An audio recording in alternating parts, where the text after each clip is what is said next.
ఇప్పుడే కొంతమంది మాట్లాడుతూ చెప్పారు. రాజమౌళి లాంటి వ్యక్తులు కూడా మాట్లాడుతూ ఒక మాట అన్నారు.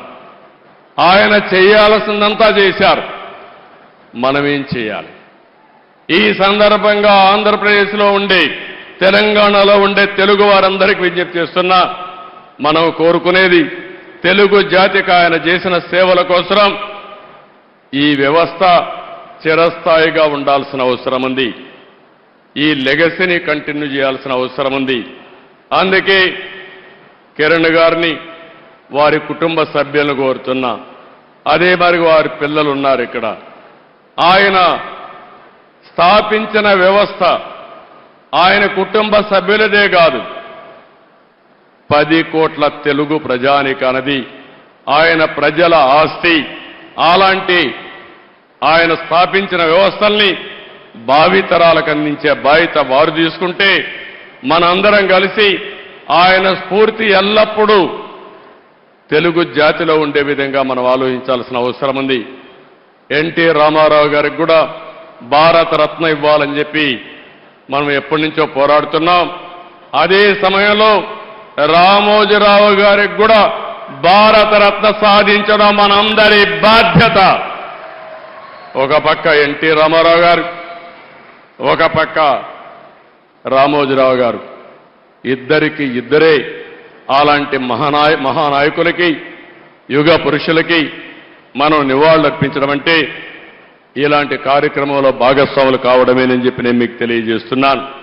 ఇది కాకుండా అమరావతి ఆయన పెట్టిన పేరు, ఆయన ఇచ్చినటువంటి ఆ రోజు సలహా, ఈరోజు నేను ఆలోచిస్తున్నాను. అమరావతిలో రామోజీ విజ్ఞాన్ కేంద్రంగా పెట్టి, ఢిల్లీలో విజ్ఞాన్ భవన్ ఏ విధంగా అయితే ఉందో, కాన్ఫరెన్సెస్ కానీ, రీసెర్చ్ కానీ, ప్రభుత్వం చేసే కార్యక్రమాలన్నీ అక్కడ చేసే విధంగా తప్పకుండా తగిన రీతిన ఒక మంచి కేంద్రం తయారు చేసి దానికి రామోజీరావు గారి పేరు నామకరణం చేస్తామని చెప్పి కూడా మీ అందరికీ విజ్ఞప్తి చేస్తున్నా. అదే మాదిరిగా ఒక రోడ్డు కూడా రామోజీరావు గారి మార్గని, లేకుంటే మార్గమని ఒక రోడ్డు కోసం కూడా ఆయన పేరు పెట్టడం. అదే మాదిరిగా విశాఖపట్నంలో ఆయన యొక్క జీవితాన్ని ప్రారంభించింది, మొట్టమొదటిసారిగా పేపర్ పెట్టింది.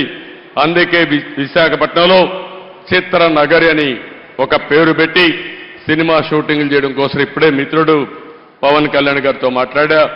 అక్కడ కూడా చిత్ర నగరని రామోజీరావు గారి పేరుతోనే పెడతాం, రామోజీ చిత్ర నగరని పెడతామని చెప్పి నేను మీకు తెలియజేస్తున్నా. ఇవి కొన్ని సూచనలు మాత్రం మీకు ఇస్తున్నా. ఆ మహనీయుడికి మనం నివాళులర్పించాలంటే ఆయన స్ఫూర్తిని భావితరాలకు అందించడమే. ఎంతో మంది పుడతాం, ఎంతో మంది చనిపోతాం, కానీ కొంతమంది మాత్రం చరిత్రలో ఉంటారు. అలాంటి చరిత్రలో చిరస్థాయిగా నిలిచిపోయే వ్యక్తి రామోజీరావు గారు. అలాంటి వ్యక్తి సంస్కరణ సభ చేయడం నా అదృష్టంగా నేను భావిస్తున్నాను.